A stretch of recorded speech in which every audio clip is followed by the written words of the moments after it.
좀 안타까운 경우도 있을 것 같아요. 아 이거 이렇게만 했으면 되는 건데. 아버님만 앉혀놓고 제가 두 분이서 대화를 나눴습니다. 아버님이 가장 믿는 자녀가 누구냐 물었는데 대답을 못하세요. 자식이 넷인데 보통 분할협의에서 서로 인정이 안 되니까 이제 누군가인데 법원에 가서 이제 하는 건데 그러면 무조건 가정법원을 가야 됩니다.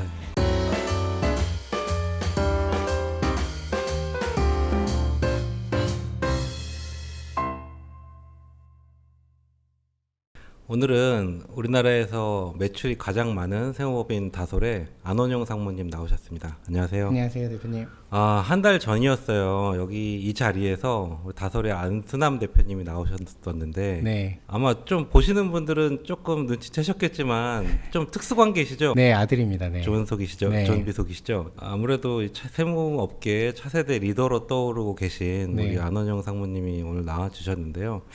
상무님이 굉장히 특이한 이력이 있어요. 네. 세무사님이신데 또 변호사님이시거든요. 네. 네, 세무사를 먼저 2014년에 12년 전에 합격을 하고 변호사는 이제 2021년도에 이제 5년 전에 합격을 해서 이제 지금 일한 지는 이제 한 12년째 되고 있습니다. 세무사 시험도 그렇게 어렵고 네. 변호사 시험도 그렇게 어려운데 네. 다 바로 통과하신 그렇죠. 거죠? 사실 세무사 시험은 아무래도 아버지가 세무사다 보니까 직업에 대한 장래 희망에서 저는 초등학교 때부터 장래 희망을 이제 세무사로 적었죠. 사실 네. 직업 장래 희망이 세무사란 직업이 초등학생들이 당연히 알기 어려운 직업이지만 네. 저는 아버지 덕분에 당연히 알고 있던 직업이고 그 다음에 그냥 아버지 뒤를 이어서 한다라는 생각을 자연스럽게 했던 것 같아요. 뭐 그렇게 생각하게 된 이유는 주말에 이제 아버지랑 뭐 목욕탕을 가거나 뭐 이렇게 주말에 시간을 보낼 때 아버지한테 전화가 이제 되게 많이 오는 거죠. 그럼 네. 그런 전화들 내용이 다 세금적인 고민이나 이런 것들을 하는 고객 또는 세무사님들이 이제 해결이 안 되니까 질문을 많이 하시는 거고 주말에도 그것들을 아버지께서는 뭐 책을 찾아보지 않고 그냥 바로 증문즉답을 하면서 해결을 해드렸거든요. 근데 그 과정이 제가 볼 땐 당연히 멋있어 보였고 두 번째로는 누군가가 나를 필요해서 찾는 직업이고 본인이 큰 어려움 없이 도움을 주고 해결을 한다라는 게 좀 멋있어 보였습니다. 그래서 저 직업을 나도 해야겠다라는 생각에 자연스럽게 세무사의 꿈을 키워갔고 세무사가 되려면 어떤 학과를 가야 되는가에 대한 이제 고민을 고등학교 때 하게 됐죠. 그래서 뭐 경영학과, 경제학과 이런 것도 고민하다가 세법도 법이니까 법학과도 가면 좋겠다라는 생각에 이제 성균관대 법학과를 먼저 진학을 했고요. 네. 진학하는 과정에서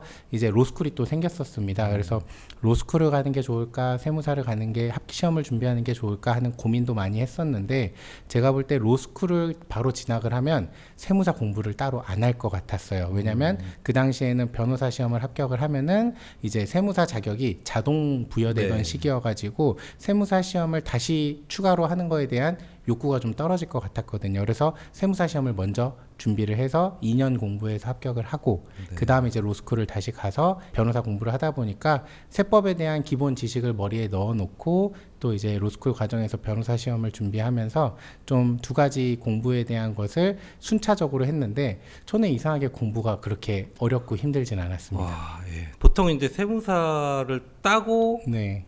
변호사가 되시는 분들은 네. 정말 제가 거의 본 적이 없어요. 네, 조금 회계사 많진 않아요. 하시고 회계사 하다가 변호사 하시는 분들은 좀 봤거든요. 네.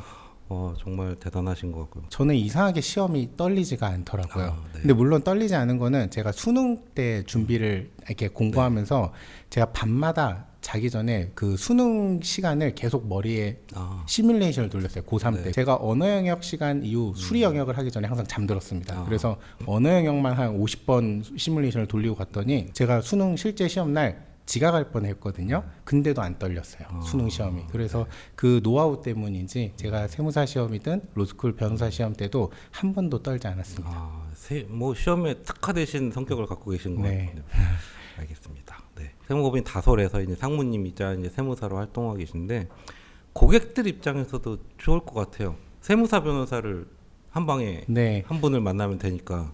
저도 이제 의외로 생각보다 그 고객들이 가장 만족하는 부분이 세무사한테 상담을 받는 과정에서 법률적으로 중요한 판단이 들어갈 때 있는데 이제 아무래도 세무사가 법률 상담을 하는 거는 좀 어려움이 있다 보니까 그 부분은 변호사 상담 가셔라.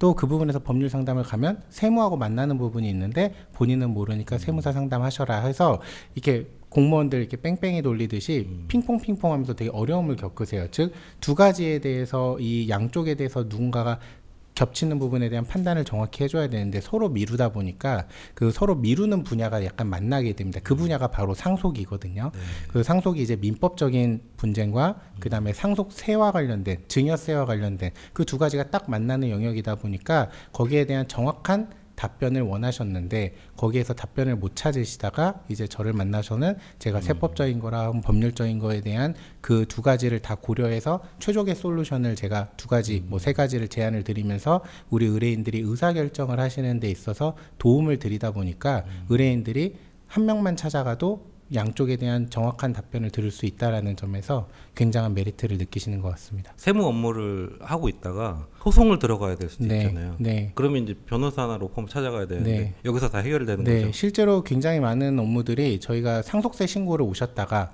임차인이 안 나가서 내용 증명을 보내고 명도 소송을 하고 그 다음에 저희가 상속받은 물건을 물납하려고 했는데 그 부분이 임차인이 나가야만 물납을 할 수 있는 상황이었거든요. 안 나가시다 보니까 이걸 원래는 변호사를 찾아갔어야 되는데 제가 내용 증명 보내고 다 해결을 하고 다솔의 양도세 신고를 왔다가 이제 건물을 매각하는 과정에서 계약서 검토가 바로 필요한 상황이 오신 거예요. 그래서 매매 계약서 검토를 제가 바로 수행을 해서 계약서에 대한 법률적 분쟁이 없게 진행을 하면서 양도세까지 검토한다던가 이러한 모든 것들이 어떻게 보면은 자연스럽게 세무 업무하면서 발생하는 법률을 제가 바로 커버를 할 수 있으니까 좀 의뢰인들이 좀 만족하시는 것 같습니다. 그래서 세무사 혹은 뭐 로펌, 세무법인 로펌 이렇게 해서 뭐 협약도 많이 하시고 네. 협업도 많이 하시는데 뭐 그러실 필요가 없겠네요. 네, 제가 다 하고 있습니다. 다 들어 있으시니까. 네.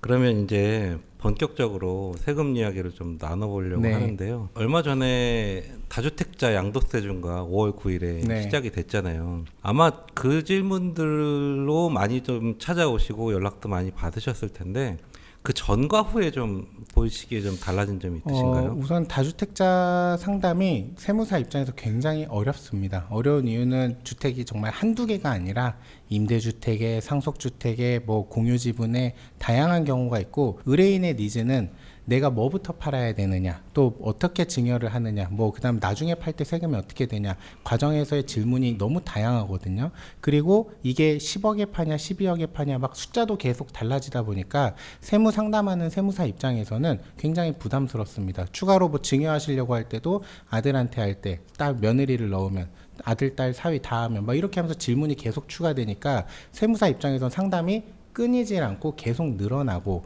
추가적으로 세무사한테 가장 부담스러운 건 손해배상 이슈도 있어요. 즉 내가 안내한 세금이 틀리거나 내가 판단한 세법적 판단이 틀렸을 때 비과세라고 했는데 혹시나 중과세가 돼버리면 그 세액 차이가 정말 10억이 나는 경우는 우습거든요. 왜냐면 요즘 아파트값이 너무 비싸니까. 근데 거기 세무 상담이 삐끗했다. 그러면 세무사 입장에서 정말 손해배상 문제가 생겨버리면 내가 100건을 상담을 잘해도 한 번만 실수해도 손해배상액이 내 수임료 상담료보다 더 커지는 상황이 오니까 세무사님들 입장에서 굉장히 부담이었습니다. 그래서 저희도 사실 5월 9일까지 다주택 상담이 상담량 자체도 많았지만 실제로 그 상담에 대한 리스크 그리고 그분들이 의사결정을 또 빨리 못하세요. 왜냐하면 집이 안 팔리니까. 그래서 그런 과정에서 상담만 너무 많아지고 실제로 리스크도 많아지고 저희가 실행은 좀 적고 이러다 보니까 좀 다른 업무들을 이렇게 우선해야 되지 않은가 판단을 해서 다주택 상담을 많이 수행을 못했는데요. 다주택자에 대한 부분은 그런 점 때문에 조금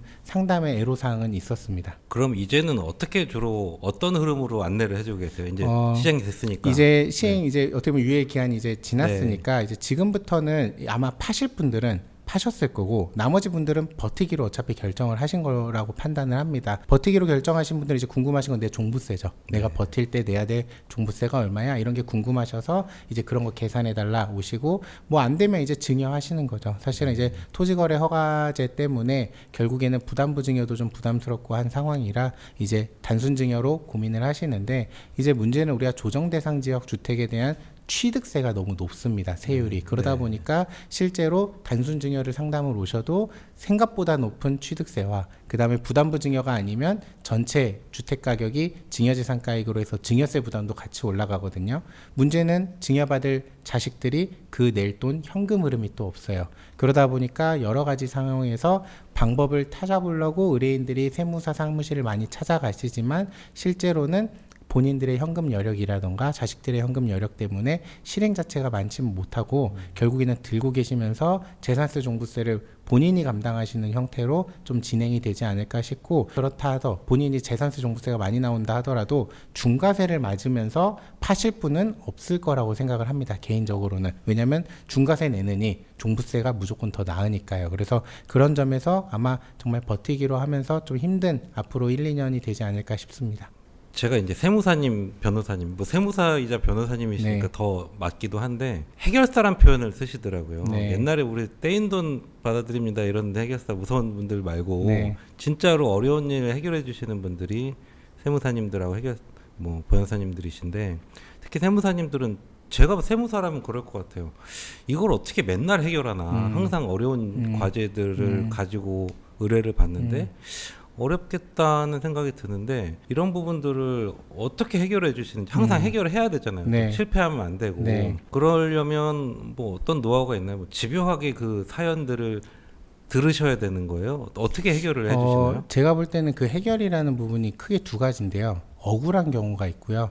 그 다음에 정말 부당한 과세 처분이 있습니다. 억울하다는 거는 위법한 처분이 아니에요. 본인이 잘못을 했어요. 근데 그냥 억울한 거예요. 그러니까 법에서는 맞는 과세가 됐지만 세금이 너무 그냥 부당하게 커지는 경우가 있어요. 즉 세법이 그 경우까지 가정하지 못한 거죠. 네. 그런 경우에 이제 정말 억울한 경우가 생길 때 이제 저희가 불복을 이제 많이 들어갑니다. 왜냐하면 저희가 그 억울한 케이스는 과세되는 단계에서 이제 담당 공무원님한테 아무리 설득을 해도 아시지만 담당 공무원님은 감사라는 거를 받을 수 있던가, 또는 법에서 본인이 재량행위로서 억울하니까 구제해 주기는 어렵다 보니까 일단은 과세 처분이 될 가능성이 높아요. 네. 그럼 이제 그거에 대한 불복을 가는 건데, 지금 제가 봤던 억울한 케이스 중에 하나는 부모님이 돌아가시기 2달 전에 뭐 200억에 건물을 파는 걸로 매매 계약을 해놨어요. 그리고 계약금 20억을 받았죠. 그리고 2달 뒤에 돌아가십니다. 그러면 저희가 상속 재산을 평가할 때 이 기간 안에 매매가액이 있다 보니까 이 부동산을 200억으로 평가해서 상속세를 납부하게 됩니다. 그냥 50%라고 하면 100억에 대한 세금을 내요. 네. 그럼 이제 연부연납을 열심히 힘들게 하고 있는데 그 200억에 대한 매매가액이 사실은 꽤나 시장가보다 2배 이상 높았던 금액인 거예요. 무슨 말이냐? 시행사가 조금 여기 사업 부지가 좋아 보이니까 샀다가 그냥 계약을 해제해버린 거예요. 즉 계약금을 몰취당하면서 해제했습니다. 그러면 매수자가 바보도 아니고 왜 20억을 포기해? 라고 하실 수 있는데, 잔금을 다 치고 200억에 사느니, 제가 말했잖아요. 시장가보다 2배 비싸게 샀다고. 그럼 차라리 20억을 포기하는 게 내가 180억 대출을 일으켜서 꾸역꾸역 사업을 하는 사업 수익성이 떨어져 버린 거예요. 분양 시장이 안 좋아지니까. 200억으로 저거 대출 받아서 사서 사업 일으키다가 망하는 것보다 20억을 잃는 게 나은 거예요. 그래서 매수자가 계약금을 포기하고 계약이 해제됐습니다. 그러면 매도자 입장에서 상속인들이 다시 팔아야 되잖아요.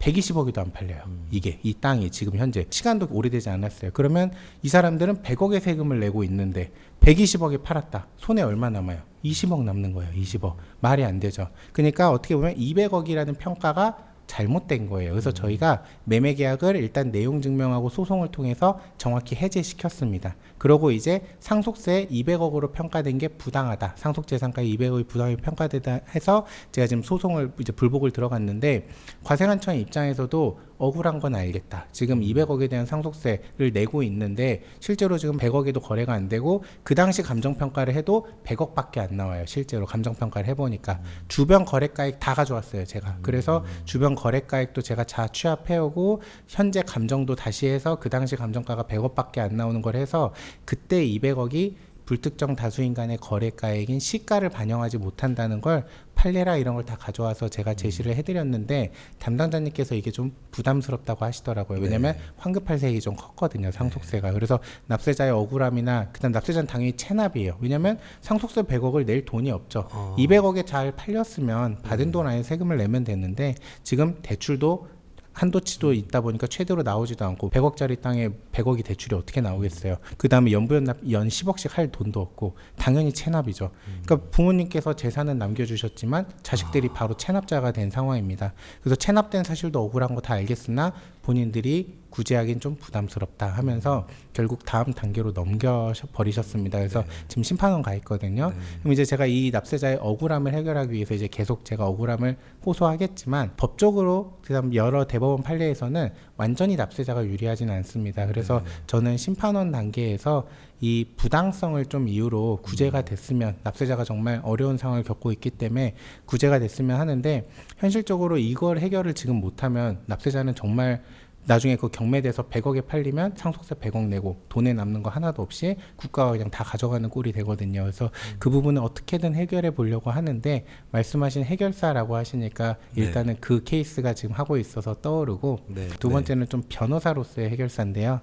제가 5월 9일 다주택 중과세 이것 때문에 5월 9일까지 계약이 된 건들이 이제 유예를 받거든요.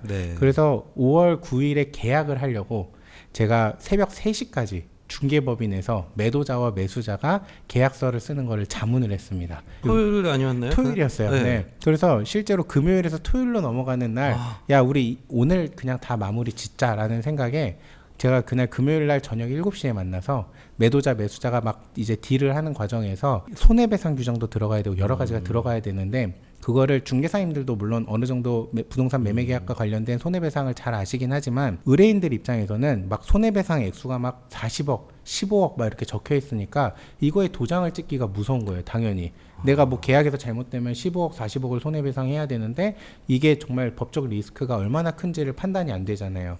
중개사님들이 옆에서 물론 봐주시겠지만, 의뢰인들이 중개사님들을 또 온전히 다 믿지 못하는 거는 계약이 돼야만 중개사님들은 또 중개 보수를 받으시니까, 이게 정말 나를 위한 법률 검토가 다 해주는 건지 아니면 그냥 계약되기 위해서 그냥 문제가 없다고 하는 건지 판단이 잘 안 되시는 거죠. 그래서 제가 계약 자문이라는 용역으로서 그날 새벽 3시까지 같이 계속 계약서에 들어가는 문구가 우리 매도인한테 법률적으로 어떤 의미가 있는지, 이 조문은 매도인한테 불리하기 때문에 이렇게 바꿔야 된다라고 하면서 문구를 계속 수정하는 자문을 했고, 실제로 새벽 3시에 도장을 찍고 계약금을 40억을 쏘는 그런 업무를 이제 제가 이번 5월 9일 다주택 중과전에 했거든요. 그래서 그런 업무를 하면서 좀 정말 팔기 어려운 물건이었습니다. 그냥 1년 반 동안 매도자 매수자가 이거를 했대요. 근데 제가 투입돼서 2주 만에 이제 정말 마지막 날 새벽 3시까지 도장을 찍는 과정에서 법률 자문을 했는데, 제가 이제 느낀 거는, 이게 만약에 변호사가 없었다면 과연 이 매도자 매수자 간의 법률 문구가 불완전하게 계약서에 들어가 버리면 그게 다 법적으로 분쟁이 되는 거거든요. 그래서 그런 부분에서 진짜 이분들이 제값을 받고 그다음에 손해배상에 대한 리스크를 줄이면서 온전하게 이 150억, 160억짜리 건물을 매매했다라는 거에서 좀 해결사로서 뿌듯하게 생각을 했던 기억이 납니다. 네. 그분들은 되게 든든하셨을 것 같아요. 그래도 네. 세무사님이 보통 이 계약 과정에 입회는 잘 안 하죠. 변호사도 매수자 쪽은 변호사가 안 왔어요. 네. 저는 거기서 새벽 3시까지 옆에서 같이 있었던 거죠. 예.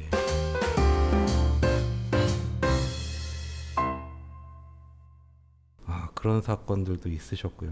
세무법인 다솔은 1등 세무법인이기도 하지만, 저희가 예전에 기사를 썼을 때는 양도세 전문이다. 양도를 잘 하시는 분들이 많이 계시다, 이런 얘기를 했는데, 최근에는 양도도 있지만은 상속증여 이슈들이 워낙 많다 보니까 이쪽 사건을 많이 하시는 걸로 알고 있어요. 저희 말씀하신 양도세 신고대리 쪽 보수 매출 비중보다는 상속이랑 증여 쪽 매출 비중이 제가 볼 때는 더 높은, 저희가 절반 이상이 상속과 증여고, 사실은 양도 비중은 좀 오히려 적은 경우가 많습니다. 왜냐하면 양도세 신고대리 보수랑 이제 상속세 신고대리 보수가 워낙 차이가 나다 보니까 아마 그렇게 된 것 같고, 그 다음에 이제 매출액이나 규모나 그 다음에 경험치기나 이런 게 다솔이 워낙 상속적으로 계속 커지고 있다 보니까, 의뢰인들도 아무래도 상속인들이 여러분이 되고 자산 규모가 커지다 보니까 이제 보통 기장세무사님들은 다 계시잖아요. 하지만 상속이란 이벤트는 평생 한 번 또는 평생 2번이잖아요. 그러다 보니까 야, 평생 한 번 하는 이런 중요한 이벤트는 조금은 큰데 경험 많은 데서 우리가 처리를 하자. 왜냐하면 상속세 신고는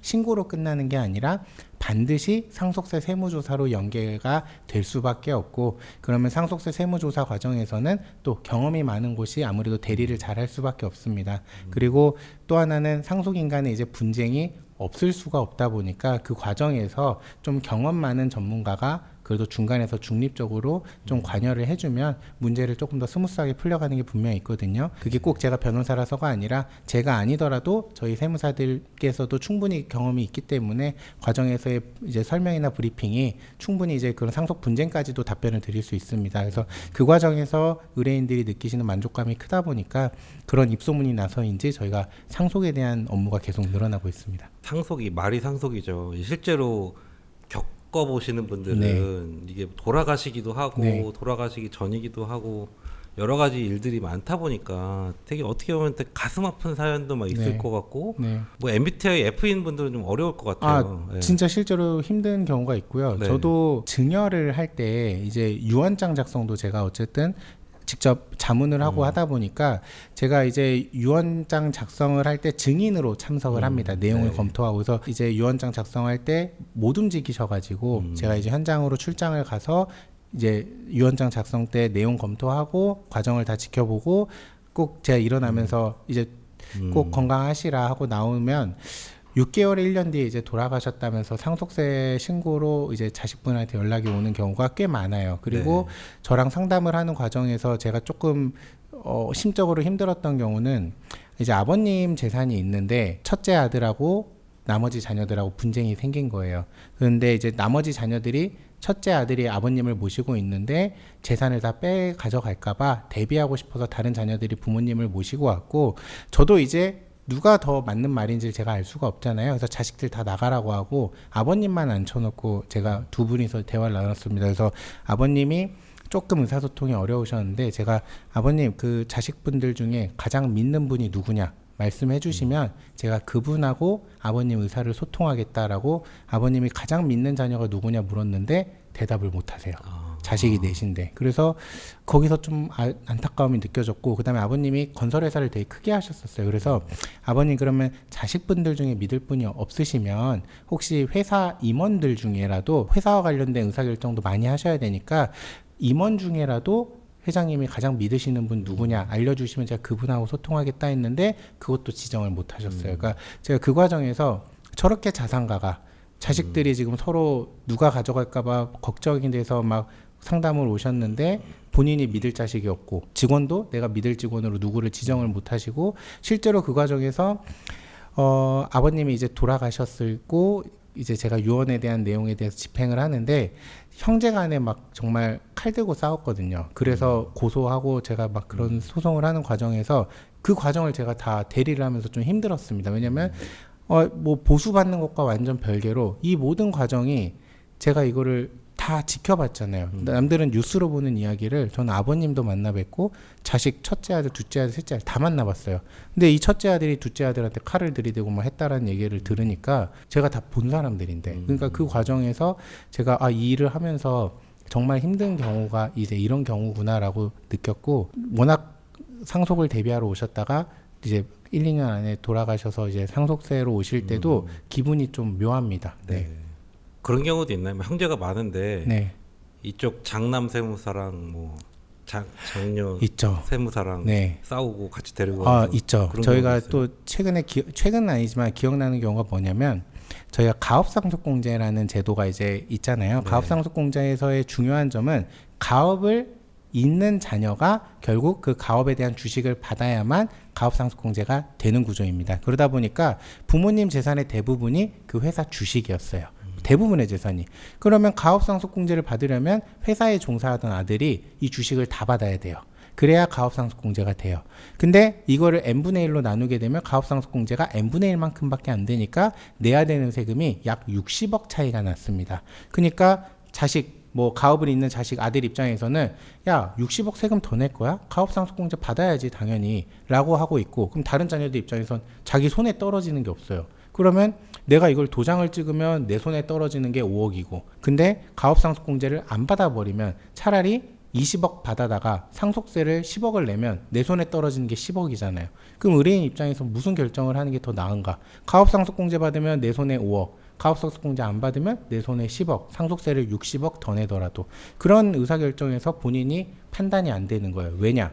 가업상속공제를 받자고 그 아들네 회사 세무사가 와가지고 이거 가업상속공제 받아야 된다 막 푸시를 하니까 어머니랑 다른 자녀들이 혼란스러운 거예요. 그래서 저를 찾아오셨죠. 네. 이거 해야 되냐고. 제가 아니요, 그렇게 하실 이유 없습니다 하고서 이제 제가 대리인으로 들어갔죠. 네. 그러고서 이제 거기에 대해서 저쪽 세무사님과 그다음 제가 이제 이분들의 세무사면서 변호사로서 대리로 해서 상속재산 분할이 공평하게끔, 그리고 가업상속공제도 안 받을 수는 없습니다. 당연히 최대한 받으면서 납부할 세액을 줄여가면서 그런 상속재산 분할 협의가 원만하게끔 되게끔 제가 중간에서 역할을 했던 기억이 나거든요. 그래서 상대방 세무사님하고 그다음에 상대방도 변호사를 또 선임을 했더라고요. 그래가지고 굉장히 좀 치열하게 다퉜던 기억이 납니다. 가업상속공제 말씀을 해주셔서 저도 주말에 이제 부모님하고 가업상속공제를 받은 것 같은 네, 베이커리 카페 갔다 네, 왔거든요. 갔다 오셨어요?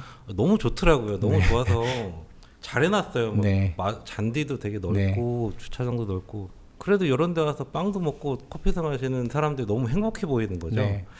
좋은 제도이기도 하고, 이게 지방에 계신 분들한테는 또 굉장히 좋은 또 장소이기도 하고 공간이 될 수도 있는데, 이제 곧 스태법 개정을 한다는 얘기가 있어요. 네. 대통령도 네. 지시를 하고 그랬는데, 이 가업상속공제를 실제로 현장에서 보시면서 이게 어떤 방향으로 개정이 되는 게 좀 좋은지 정부에 좀 제안해 주실 수 있는 아이디어가 있을까요?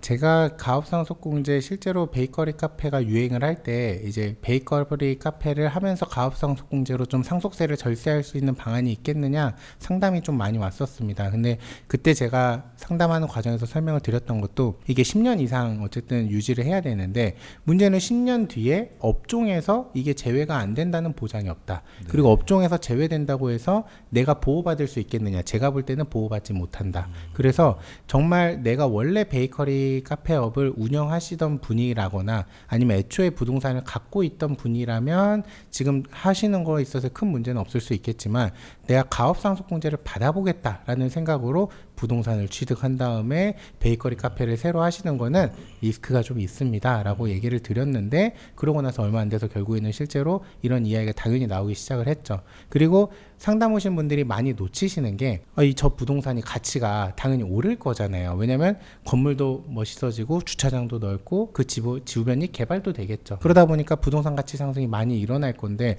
야, 거기에 대한 세금이 하나도 없다고. 상속세는 공제를 받는 건 맞는데 그 부동산을 팔 때는 사실은 양도세로서 거의 다 내거든요. 그래서 실질적으로는 세금이 이연되는 정도입니다. 물론 양도를 안 하면 계속 가업상속공제에서 이어간다면 뭐 상속세가 당장은 안 내겠지만 언젠가는 그 부동산을 판다면 양도세로서 과세가 되는 부분이 있고요. 두 번째는 이제 베이커리 카페에서 실제로 그렇게 운영을 잘 하기가, 또 수익이 얼마나 나는지 이런 것도 따지고 보면 쉽지 않더라고요, 운영이라는 게. 그래서 실제로 그냥 단순히 가업상속공제 받아보려고 도전을 하시려다가 뭐 업종에 대한 이해도도 없고 사업이라는 게 또 그렇게 그냥 차려놓는다고 해서 베이커리 카페가 다 잘 되는 게 아니다 보니까 망하시는 분들도 실제로 있었고요. 그래서 거기에 대해서는 좀 어려움이 있지 않나 싶고요. 제가 가업상속공제 베이커리 카페 말고 그냥 정말 가업상속공제라는 부분으로 본다면, 첫 번째로는 자식분들 중에 그 가업을 잊고자 하는 경우가 또 생각보다 없습니다. 왜냐하면 업종이라는 게 또 이제 시장이 많이 변하다 보니까 부모님 세대에서 유망했던 업종이 지금까지 유망한 경우가 또 없고, 부모님 세대에서 그 업종이 여기까지 아버지가 키우신 게, 부모님이 키우신 게 아버지 퍼포먼스인 경우가 많아요. 즉 회사가 이제 조직 시스템이 아니라 아버님의 영업력과 아버님의 브랜드 이런 걸로 실제로 가업상속을 끌고 오던 게 있는데, 자식이 이제 이걸 할 때는 그 정도의 퍼포먼스가 나오기가 실제로 어려운 부분이 있죠. 그리고 우리가 사후관리 요건이 있다 보니까 뭐 주식 처분 제한이라던가 가업용 재산에 대한 처분이라던가 그다음에 고용에 대한 부분 유지라던가 여러 가지에서 사실 부담을 느끼시는 부분도 있거든요. 그리고 가업으로 있기에는 본인이 또 다른 직업이 있는 경우가 있을 때 이제 본인이 그걸 정리하고 들어오는 거에 대한 부담도 꽤 느끼시더라고요. 그래서 실질적으로 제가 현장에서 봤을 때는 가업을 잇는 경우보다는, 또 요즘 많이 트렌드는 회계법인이 많이 하는 업무지만 M&A 쪽도 많이 하세요. 즉 가업을 이을 자식들이 없고 가업에 대한 그런 욕구가 강하지 않다 보니까 그냥 이거를 제값에 엑시트하자라는 생각으로 이제 회사 매각 쪽을 하시다 보니까 그 영역은 또 회계사님들이 많이 하시는 영역이라 그 시장이 조금 많이 활발하다고 알고 있습니다. 네. 상속증여 얘기를 좀 더 해보면 좋을 것 같은데요. 많은 각양각색의 사연들을 이제 네. 보실 텐데 가까운 분들도 상속세에 대한 그 규정들을 잘 모르다 보니까 네. 아직도 뭐 장남 중심인 것 같고 아들만 먼저 주는 것 같고 네. 이 시대를 살아오신 분들이 아직 뭐 우리 부모님 세대 때 네. 다 계시다 보니까 그런 분들이 너무 많은데 좀 안타까운 경우도 있을 것 같아요. 아 이거 이렇게만 했으면 되는 건데 이게 제도가 잘못됐나? 혹은 왜 이걸 몰랐지? 하는 사연들이 좀 많을 텐데 네. 좀 그렇게 좀 기억나시는 부분이 있을까요? 저는 제가 기억나는 사연 중에 첫 번째로는 막내딸이 이제 어머니를 다 모셨어요. 어머니가 이제 집이 하나 있는 상황에서 막내딸이 이제 혼자 살면서 어머니랑 같이 이제 결혼을 안 하시고 혼자 살면서 어머니를 다 모시고 병원도 간호도 다 하고 이렇게 케어를 했는데 어머니가 이제 유언장 작성 없이 돌아가신 거죠. 자녀가 셋이었습니다. 그럼 막내딸 입장에서 그래도 어머니가 분명히 돌아가시기 전에 이 집의 절반은 너 거다. 그리고 이제 다 케어도 했으니까 집은 절반은 너 거다란 말은 수시로 하셨는데 유언장을 안 쓰고 가신 거예요. 그러면 이제 민법상으로는 이제 상속재산 분할 협의를 해야 되거든요. 네. 그럼 이제 저희한테 일단 상속세 신고 목적으로 미팅을 하는 과정에서 세 분이 앉아 계셨는데 막내딸이 얘기를 하는 거죠. 아, 엄마가 그래도 생전에 이 집의 절반은 내 거라고 얘기해 왔으니까 내가 절반 하고 나머지 두 자녀가 25%씩 이렇게 분할 협의를 했으면 좋겠다라고 매기를 꺼냈어요.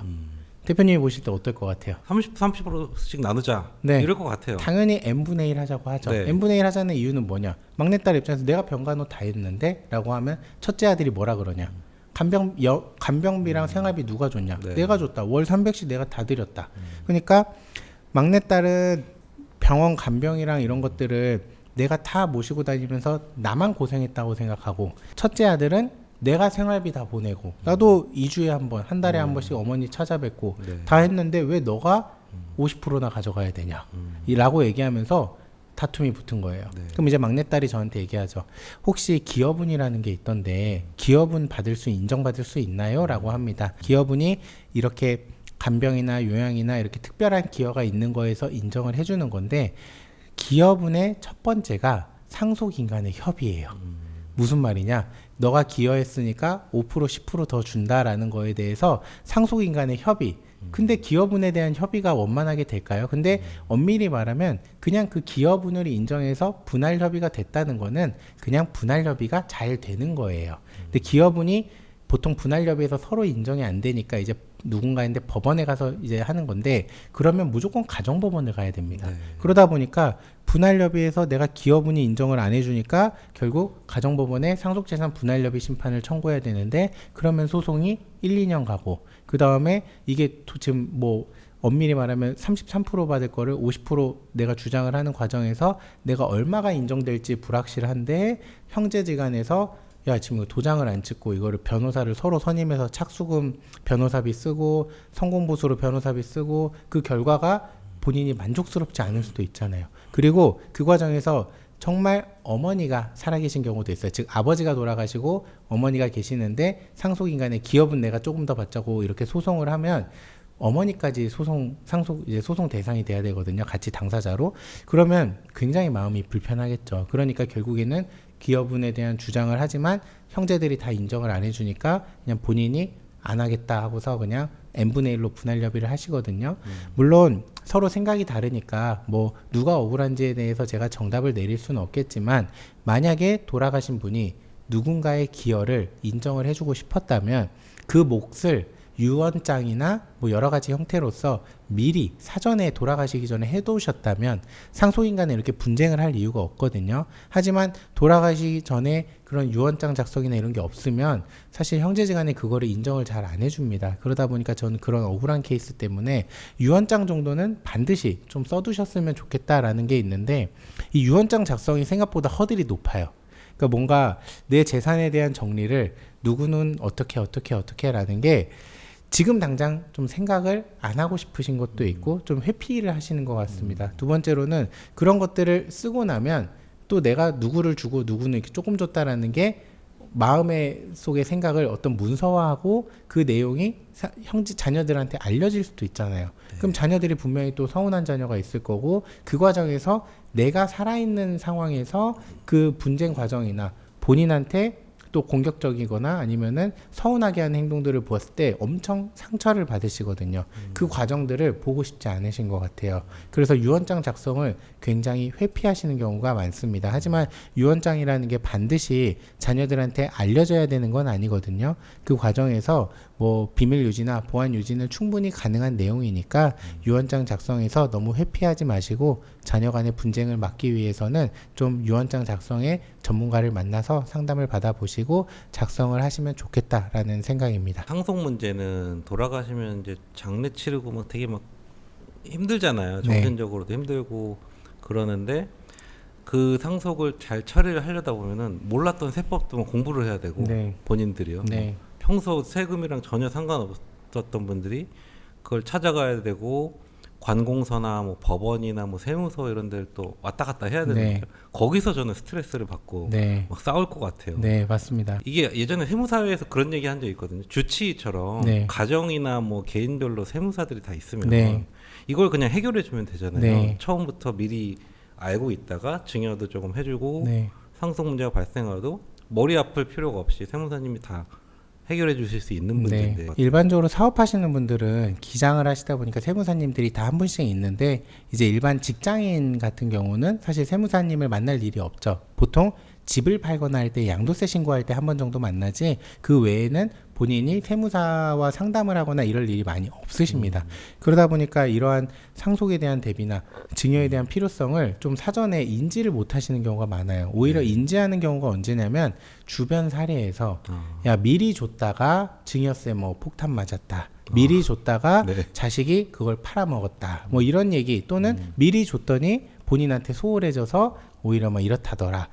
자기한테 오히려 잘 못한다더라. 네. 이런 얘기를 들으시니까 아 미리 줬다가 오히려 이렇게 뒤통수 맞는다라는 생각에 미리 안 주시다가 90세 되셔서 이제 상속세 리스크나 이런 것들을 걱정을 하시면서 뒤늦게 찾아오세요. 그러니까 그런 과정이 굉장히 어렵고요. 자식들 입장에서도 뭐 부모님은 줄 생각도 없는데 내가 증여 상담이나 상속 상담을 미리 받는 것도 부모님 입장에서 기분이 나쁠 수도 있죠. 나는 줄 생각도 없는데 증여 의사나 뭐 상속에 대해서 상속세나 이런 것들을 아버지 지금 상속세가 이렇게 많이 나온다니까 좀 대비를 해야 될 것 같습니다라는 얘기를 부모님한테 꺼내기가 굉장히 조심스러운 주제인 거예요. 그래서 그러다 보니까 자식들도 이러지도 못하고 부모님은 부모님대로 주변에 안 좋은 사례들을 많이 들으시면서 내가 미리 움직이지를 못하고 그러다 보면서 정말 뒤늦게 아무 대비도 없다가 갑자기 지병이나 이런 걸로 사망하시게 되면은 상속인간의 분쟁 플러스 상속세 납부 폭탄이라는 거를 직면하시게 되는 것 같습니다. 재산이 너무 많은데 내가 이걸 어떻게 해야 될지 잘 모를 때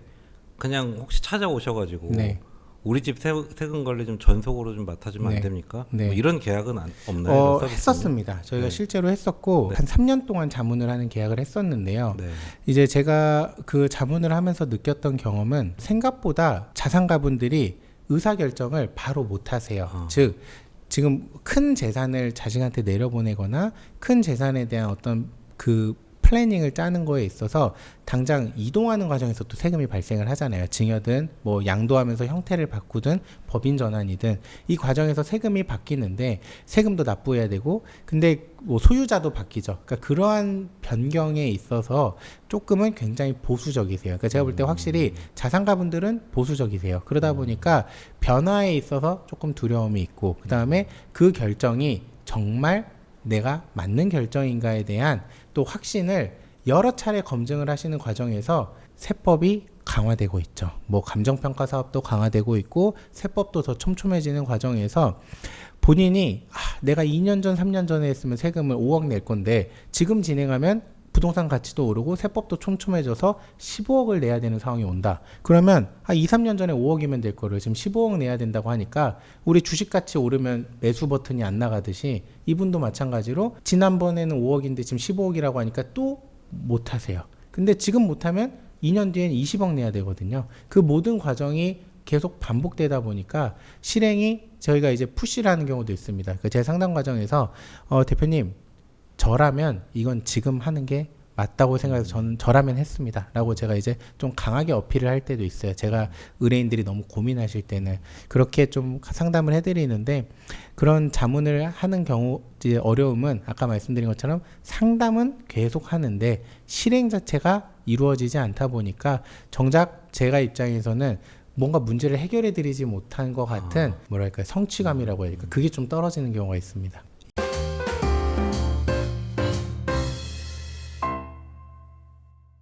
이번에는 우리 연예인 세금 얘기를 좀 네. 해볼게요. 세무사 잘못 만나서 뭐 탈세 얘기 나오고 그러면 이미지가 한 방에 그냥 나락가기도 하고. 네.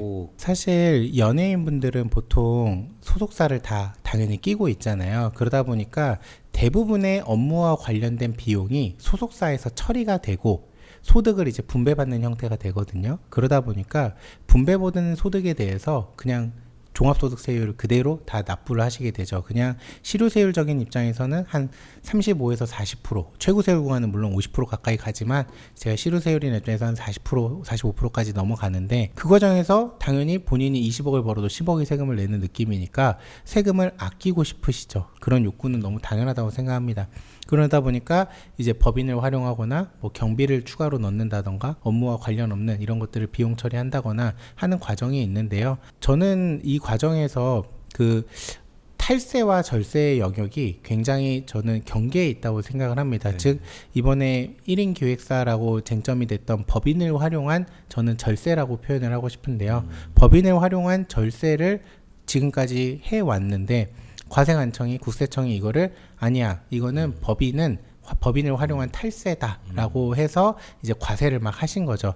물론 지금 언급된 여러 연예인분들 중에 사실관계가 다 다릅니다. 네. 왜냐하면 누구는 정말 법인의 실체가 없다고 보여지는 뭐 본점 소재지도 이상한 곳이거나 직원도 한 명도 없다던가 뭐 이래서 이거는 정말 법인은 껍데기에 불과하다 하다면 사실관계적으로 굉장히 불리한데, 법인이 실체가 좀 있고 실질적으로 법인에서 업무가 이루어졌고 개인과 법인이 구분이 된다면 이거는 인정돼야 되는 부분도 분명히 있거든요. 왜냐하면 어차피 법인에서 개인으로 넘어갈 때는 배당이나 급여든 상여든 어차피 종합소득세는 또 내야 되는 과정이 있고, 분명히 법인이 보유한 자산과 개인이 보유한 자산과 소득은 구분이 되다 보니까 이거를 무조건 탈세라고 정의하기는 저는 어렵다고 봅니다. 그리고 그렇게 세무 전문가들 생각을 안 했기 때문에 실제로 그렇게 자문을 했던 거고, 이거를 뭐 연예인이 먼저 기획을 했겠습니까? 세무 전문가라던가 또는 세무 전문가는 아니지만 이제 이거를 세무사가 했다는 내용은 어디에도 없습니다. 어느 전문가가 했는지 모르지만 분명히 누군가의 자문을 받아서 연예인분들도 했을 거란 말이죠. 근데 그 과정에서 법인을 실질적으로 좀 제대로 운영을 못했다면 그 법인의 대표이사라던가 법인의 주주로서 연예인이 좀 책임이 있다 보니까 이게 온전히 본인 책임이 아니라고 볼 수는 없을 것 같아요. 하지만 제가 봤을 때는 연예인분들의 이번 1인 기획사 사건은 조금은 법인의 실체를 정말 부인할 정도에 이르렀는가에 대해서 사실관계마다 조금은 다르게 적용되지 않아야 될까 하는 생각이 있고요. 저도 연예인분들 이제 기장이라던가 이제 신고들 많이 해보고 있는데, 과정에서 보면 어쩔 수 없이 제가 말씀드린 분배받은 거에 대한 대부분을 세금을 내야 되고, 그 다음에 추가적으로 본인이 카드를 사용한 거가 과연 업무와 관련성이 있느냐 없느냐라는 것도 정확하게 구분하기가 어렵기도 합니다. 그럼 그런 거를 비용 처리로 일단 넣었는데 그것이 이제 세무조사 과정에서 부인이 되는 거죠.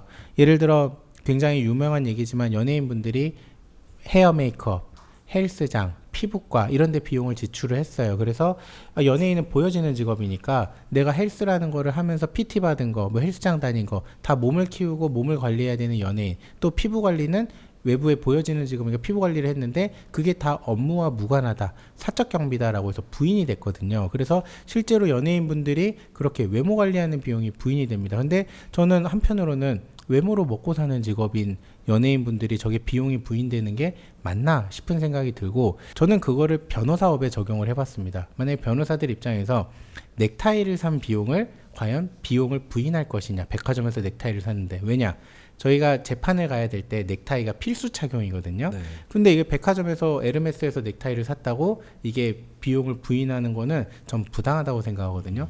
그다음에 변호사분들의 정장을 사는 것도 네. 재판에 갈 때 정장을 입어야 됩니다. 반드시. 근데 저희한테는 이게 어떻게 보면 의사의 수술복 같은 느낌인데 과연 변호사가 사는 정장이 사적 경비냐 업무와 관련 없는 비용이냐라는 점에서 저는 이번에 법무법인 세무조사할 때 쟁점이 됐으면 제가 한번 세무조사관님하고 한번 치열하게 다퉈보고 싶었는데 네. 이번 세무조사할 때는 네. 우리 법무법인에서 그런 정장 산 것과 넥타이 산 비용이 없었어요. 그래서 네. 전 있었으면 한번 소명을 해보고 싶었는데 아쉽게도 없었습니다. 그래서 그런 것들 제가 이렇게 하다 보니까 업무와 관련이 있냐 없냐라는 경계가 조금 이제 정확히 구분이 안 되고 그다음에 세무대리인은 업무와 관련 있다고 판단하고 신고를 했는데 과세관청에서는 이런 고급 스포츠카 또는 뭐 어떤 사적으로 쓴 경비들 쇼핑한 거나 연예인들은 이제 옷 같은 거 좋은 옷 같은 거 입어서 노출되고 보여지는 직업이라서 했는데 그것들이 부인될 수도 있거든요. 그리고서는 뭐 언론 기사로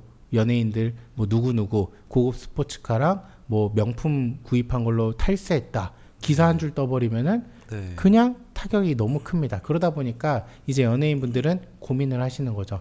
난 이거 업무와 관련이 있는 것 같은데 이거를 넣었다가 괜히 세무조사에서 부인되고 기사 나오면 정말 잃는 게 더 많으니까 그냥 부인을 하고 애초에 비용으로 안 넣는 경우도 있습니다. 그래서 그런 과정에서의 좀 딜레마가 많이 놓이는 게 연예인 관련된 소득 신고입니다. 네. 저희도 저희가 취재한 정보도 좀 있는데 그런 연예인 분들에 대한 이야기들은 사실은 세무업계에서는 회계법인 그리고 로펌 쪽에서 세무사님들만 하시는 게 아니라 네. 그쪽에서도 많이 이 업무를 엔터 회사랑도 네. 연계지어서 많이 하시는 걸로 알고 있고, 그러니까 세무사님들이 잘못 신고했다 이런 맞아요. 얘기는 그 또 내용은 아닙니다. 예, 네. 아니라고도 들었고요. 또 한 가지는 이쪽 업계에서 말씀하시는 거는 오히려 이게 나중에 소송으로 가면 연예인들이 유리한 부분이 있다. 네, 그런데 지금 과세당국이 굉장히 보수적으로 보는 것 같다. 맞습니다. 이런 이야기도 많이 네. 나오더라고요. 그리고 또 한 가지는 뭐 저희도 그거를 주의하고 있는데 이 국세청에서 또 수집하는 이런 세원 정보 같은 게 네. 있거든요. 미디어에 나오고 이게 뭐 자랑을 하고 이러다 보면은 그게 또 언젠가는 포착이 되어서 네. 뭐 조사에 들어가기도 하고 뭐 조사관의 어떤 뭐 이런 세법도 물론 보시겠지만 좀 더 무리하게 유명세가 있는 분들이다 보니까 더 네. 꼼꼼하게 보시기도 하고 무리한 게 나올 수도 있고 뭐 그렇다 보니까 이런 일들이 계속 발생을 하는 것 같은데요. 그래도 결론은 잘 신고해 주시는 정말 좋은 분들을 만나면은 네. 안정적으로 쭉 모험 납세를 가시는 분들 네. 뭐 아무 문제 없이 잘 가고 계신 분들도 네. 많잖아요. 네. 근데 또 이 운인지 아니면 뭐 어떤 다른 문제인지는 모르지만 그걸로 이미지가 막 탈세 이미지로 네. 가는 분들은 안타깝더라고요. 네. 말씀 주신 것처럼 사실 이번에 1인 기획사 관련돼서 이제 언급이 됐던 뭐 영화배우분들이 특히 많습니다. 그래서 영화배우분들이 굉장히 타격을 많이 입으셨죠. 뭐 아이돌 가수분도 있긴 한데 제가 이 과정에서 느낀 거는 실제로 그분들이 이렇게 저렇게 해달라 막 이렇게까지 강하게 요구하진 않았을 잘 거예요. 모르실 것 네, 같아요. 잘 모르시고 네. 뭐 이런 문제가 이렇게까지 발생할 수 있다라는 거를 만약에 사전에 전문가가 안내를 했다면 본인도 그렇게 안 했을 거고 소속사에서도 당연히 그렇게 하지 말라고 가이드가 나왔을 겁니다. 근데 정확히 표현하면은 제가 느낄 때는 이렇게까지 문제가 되고 이게 부인되면은 세금이 이렇게까지 추징될 수 있다라는 거를 아무도 검토하지 않았던 거예요, 사실. 그러다 보니까 지금 본인들이 감당할 수 없는 추징세액도 엄청 크잖아요. 그뿐만 아니라 여론의 사실 돌아섬도 굉장히 무섭죠. 그래서 이렇게까지 될 수 있다는 걸 알았다면 절대 안 하셨을 텐데 제가 아까 말씀드린 것처럼 이 부분은 세무 전문가분들은 야 이게 이렇게까지 정말 과세되는 게 맞아? 라는 어떤 그런 반대 의견도 분명히 많이 있거든요. 그래서 무리한 과세라는 의견도 있고 그래서 그런 점에서 조금 연예인분들이 저는 이번 사건은 좀 억울한 케이스라고 생각이 들고 그 다음에 앞서 말씀하신 것처럼 누군가는 성실하게 내고 있다라고 했는데 그 성실함이 어쩌면은 세금이 실제 본인이 내야 되는 것보다 조금 더 내고 계신 걸 수도 있어요. 즉 앞서 말씀드린 것처럼 실제로 비용을 업무와 관련된 비용이지만 내가 이런 것들을 더 넣어서 괜히 나중에 부인되고 하느니 아예 안 넣는 경우도 있습니다. 제가 알기로. 그래서 비용적으로도 굉장히 좀 타이트하게 오히려 비용 처리를 하시면서 좀 세금을 실제 내셔야 되는 것보다 저는 조금은 더 내고 계신 걸 수도 있겠다라는 생각이 들 정도로 세금을 성실하게 납세하시는 분들이 있다고는 알고 있습니다. 하지만 저는 세금은 자기가 실제로 소득과 연계해서 지출한 돈은 당연히 비용 처리로 인정이 돼야 되고 그 과정에서 자기가 정확하게 납부할 세금만 내면 좋겠는데 이 세금이라는 거를 변호사님들도 정확히 모르셨어요. 정확히 표현하면은 회계팀 직원이 있다 보니까 회계팀이 알아서 잘하고 있겠거니 그리고 세무사한테 맡겼으니까 알아서 잘하고 있겠거니라고 생각을 하셨지 본인이 이거에 대한 그 어떤 세법적 의무를 다 검토를 못 하셨거든요. 그래서 정말 쉬운 예로 현금 영수증을 제때 발행을 해야 되는데 회계팀이 그걸 다 놓쳤어요. 그래서 추징세액이 인당 뭐 한 3, 4억이 나왔습니다. 굉장히 큰 금액이 나와가지고 이거 지금 회계팀 직원의 실수예요. 근데 다 못 받아들이는 거죠. 내가 매출 누락한 것도 아닌데 현금 영수증을 좀 늦게 발행했다고 이 정도의 가산세가 나오는 게 맞냐 하면서 다 못 받아들이는데 변호사들도 이렇게 놓친단 말이죠. 왜냐하면 전문가한테 맡겼다고 생각하니까. 저는 연예인도 마찬가지라고 생각합니다. 세금이라는 거를 자기가 연구하고 고민할 게 아니라 맡기고 본인은 이제 엔터에 본인이 잘하는 영역에 분명히 집중하고 계셨을 겁니다. 그 과정에서 그냥 내라는 세금 고지서 받아서 내셨겠지 뭐 비용 처리 좀 더 해주세요 이런 요구하실 분들 없어요. 제가 아는 바로도. 근데 이 과정에서 좀 억울함이 많이 있다고 생각이 들고 이 부분에 대해서는 연예인분들이 아무래도 추징세액이 나왔을 때 그냥 가산세만 내는 게 아니라 이제 여론이라는 언론이라는 거를 타면서 본인의 이미지에 타격이 가게 되면 매출 감소로 연결이 되잖아요. 그 감소되는 매출보다 차라리 지금 세금을 조금 더 내는 게 낫다. 왜냐하면 이미지 회복하는데 훨씬 많은 비용이 드니까 그냥 세금을 지금 더 마케팅비라 생각하시는 건지 그냥 더 내버리시는 경우가 있는 것 같습니다. 다솔이 세무법인 중에 이제 1등이니까 네. 연말쯤 되면 이제 세무사 시험 합격하고 네. 이제 수습 세무사 채용을 할 때 네. 세무사 그 수험생들이 많이 보는 게 세무법인들 매출이 높은 것들, 순위가 높은 것들 중심으로 이제 입사 지원서를 많이 낸다고 들었어요. 네. 700명 뽑는데 네. 100명 넘게 지원하는 데도 있다고 들었는데 다솔도 많이 몰릴 것 같거든요. 네. 연말 되면 뭐 그런 게 있나요? 세무사 시험 합격 발표 직후가 이제 수습세무사를 뽑는 시기거든요. 공고가 올라가는. 그러면 이제 수습세무사분들이 이제 지원을 이제 자기소개서를 이제 쫙 쓰시면서 지원을 하시는데 저희가 느낄 때 말씀하셨죠. 뭐 100명, 150명 지원할 때도 있었습니다. 근데 그렇게 되면 뽑는 사람도 힘들어요. 너무 많은 자기소개서를 봐야 되니까. 그리고 그 과정에서 선별하기도 어렵습니다. 그래서 저희는 이제 공고를 올릴 때 좀 순차적으로 좀 나눠서 하는 경우도 있고, 그다음 자기소개서를 실제로 제가 보면서 느끼는 건데, 제가 공고를 올릴 때 제가 문구를 항상 제가 직접 기재하거든요. 그래서 자기소개서가 가장 중요한 평가 항목입니다. 그리고 자기소개서를 성실히 써주신 만큼 저희도 온맘 다해 자기소개서를 다 꼼꼼하게 저희 평가자들이 다 읽어보겠습니다 라고 제가 공고에 항상 기재를 합니다. 그런데도 자기소개서를 정말 너무 짧게 본인을 잘 드러내지 않게 쓰시는 분들이 많습니다. 자기소개서가 가장 중요하거든요. 물론 다른 세무법인들은 모르겠어요. 그냥 학교 좋은 분, 뭐 성적 좋은 분을 뽑는지 모르겠지만, 저희가 자기소개서를 중요하게 보는 이유는 본인 스스로를 결국에는 세무법인이 원하는 인재상이 제가 부합합니다 라는 거를 설득하는 문서거든요. 자기를 드러내는. 그러면 세무법인의 니즈에 맞게 세무법인이 나를 뽑고 싶게끔 이 쓰는 이런 글자의 어떤 문헌적인 표현력도 보겠지만, 결국에는 저는 목적 적합하게 본인의 장점을 쓰는 것도 저는 이 일을 하면서 굉장히 중요하다. 왜냐면 우리 일은 고객도 설득하고 세무조사관도 설득을 해야 되고 심판원을 설득하고, 무조건 저희는 대부분이 설득을 하는 일인데, 지금 이 본인의 장점을 우리 세무법인 우리한테도 설득을 못하면 제가 말한 고객이든 국세청이든 심판원에 어떻게 설득을 할까라는 점에 저는 자기소개서를 가장 중요하게 바라보고, 그 점이 결국 자기소개서 잘 쓴 분들이 면접에서도 똑같습니다. 그래도 뽑으시는 기준이 뭐 있을 거 아니에요. 뭐 네. 눈빛이 좋다거나 네. 아니면 되게 인성이 너무 착할 것 같고 네. 일을 잘할 것 같이 네. 보이는 느낌이라든지. 제가 눈빛에 몇 번 속았습니다. 그래서 이제 눈빛은 아니고. 비중을 좀 낮췄습니다. 네. 눈빛은 비중을 좀 낮췄고, 말 잘하는 것도 속았습니다. 그래서 네. 이제 말 잘하는 것도 비중을 좀 낮췄고, 10명 이상의 우리 구성원들이 다 같이 회의를 해서 최종적으로 면접 대상자 이후에 채용자를 저희가 선발을 합니다. 그래서 저희가 이 10명의 어떤 열띤 토론 과정에서 여러 과정에 대한 우리가 시뮬레이션을 돌리고 생각보다 저희가 뭐 한두 분이 결정하는 게 전혀 아니거든요. 네. 그리고 그렇게 뽑아야 우리 구성원들이 다 같이 참여했으니까 이 인재에 대해서 이제 우리가 다 같이 신뢰하고 오히려 더 많은 기회를 주고 그런 과정이 또 생기더라고요. 그래서 저희는 점점 더 인사에 대한 참여율을 좀 높이려고 하고 보통 세무업인 가셔서 힘들어 하시는 경우가 위에 사수가 없어서 즉 본인이 그냥 수습이라 잘 모르는데 바로 업무가 배정돼서 그냥 업무를 그냥 바로 뛰어들어야 되는 경우가 있습니다. 그러면 솔직히 말하면 너무 막막하고 그 과정에서 힘드셔서 이제 나가시는 경우가 많거든요. 그래서 제가 볼 때는 세무법인에 지원을 하실 때 중요한 점은 이제 사수분들이라고 표현하는 선배 세무사님들이 뭔가 업무를 같이 하면서 알려주는 구조가 되겠느냐. 물론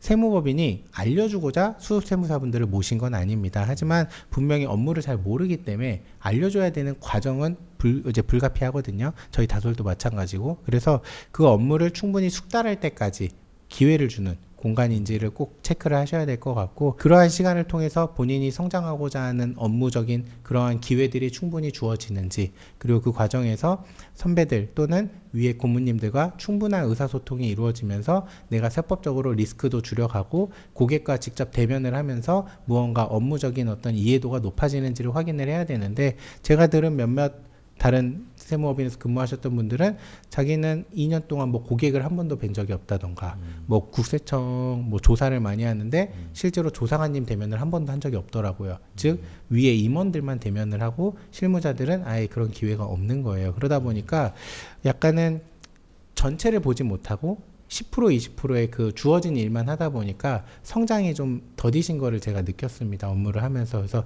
그런 과정에서의 그런 후기들도 잘 체크하셔서 본인이 세무사로서의 어떤 역량을 충분히 성장할 수 있는 곳인가에 대한 고민을 많이 해보시고 그러한 기회가 있는 곳이라면 저는 충분히 세무업인에서 업무를 근무를 하셔서 경험을 많이 쌓는 게 좋을 것 같고 그렇지 않다고 판단된다면 그런 기회가 있는 곳으로 빨리 이직을 하셔가지고 본인의 그런 소중한 시간 또는 세무사로서의 그 경력을 쌓을 수 있는 연차라는 게 개념이 존재하잖아요. 그 연차의 기회를 놓치면 다른 세무법인도 좀 부담스럽습니다. 그래서 그 기회를 꼭 놓치지 않고 그 시기를 잘 좀 잡으셨으면 좋겠다 생각이 듭니다. AI를 요즘에 정말 저희도 저번에 간담회를 해봤을 때 거의 다 쓰시더라고요. 네. 이제는 AI가 필수인데 가장 큰 세무법인인 다솔도 그렇고 어떻게 AI를 쓰고 계신지도 좀 너무 궁금하고 이거를 앞으로 좀 어떻게 사용해야 괜찮을지 그런 얘기 좀 한번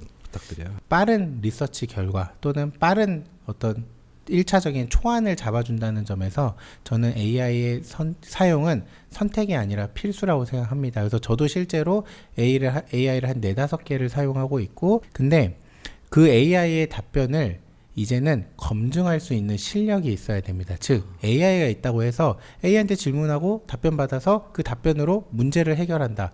이거는 일반인이죠.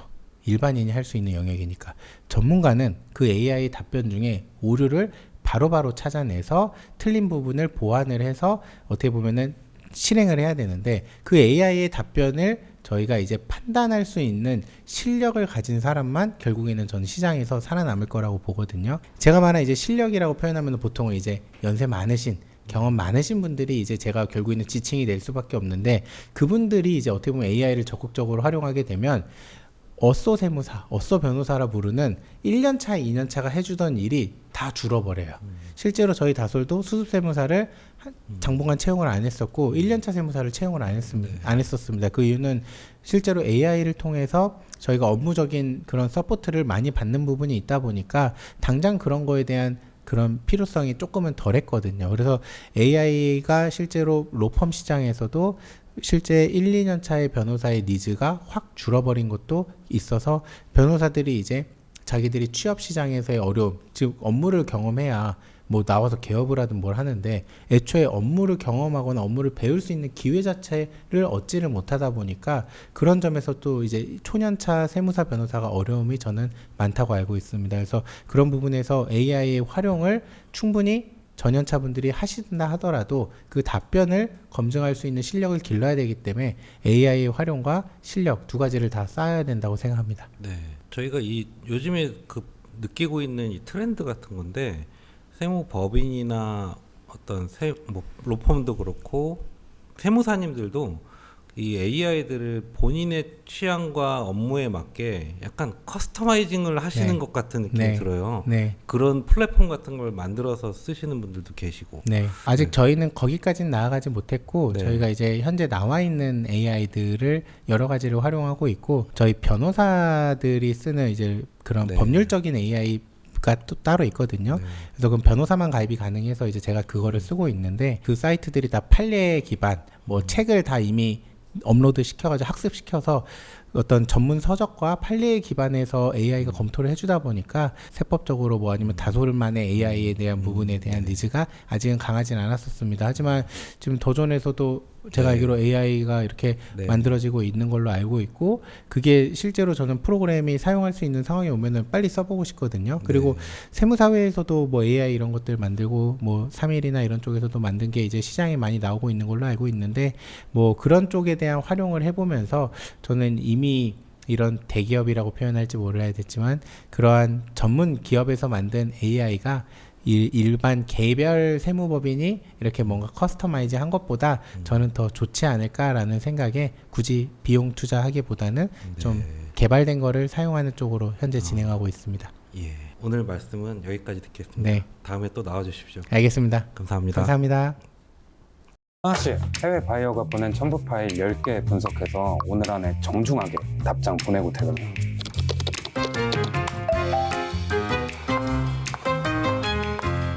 너 뭐냐?